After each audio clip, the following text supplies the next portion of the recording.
ومن ثمرات النخيل والأعناب تتخذون منه سكرا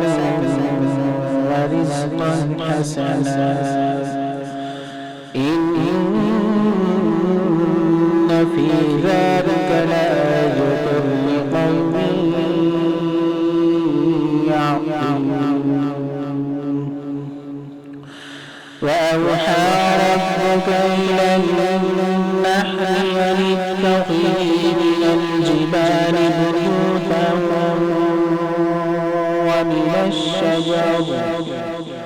ومن الشجر ومما يعرشون ثم كلي من كل الثمرات فاسلكي سبل ربك ذللا يخرج من بطونها شراب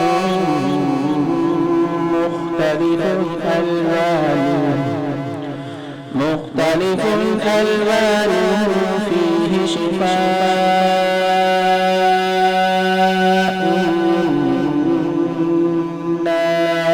الناس إن في ذلك لآية لقوم يتفكرون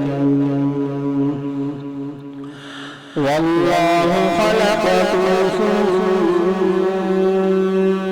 يتوفاكم ومنكم من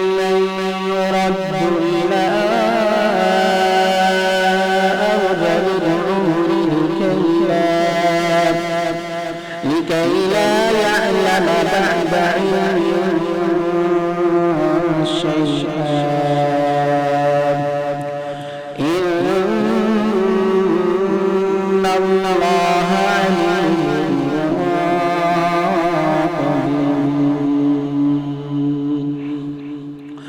والله فضل بعضكم على بعض في الرزق فما الذين فضلوا براد رزقهم على ما ملكت أيمانهم فهم فيه سواء أفبنعمة الله يجحدون والله جعل لكم من أنفسكم أزواجا وجعل لكم من أزواجكم بنين وحفدة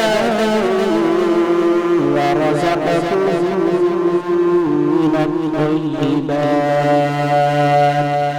أفبالباطل يؤمنون وبنعمة الله يكفرون ويعبدون من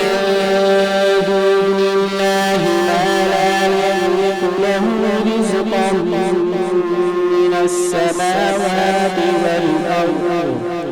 من السماوات والأرض شيئا ولا يستطيعون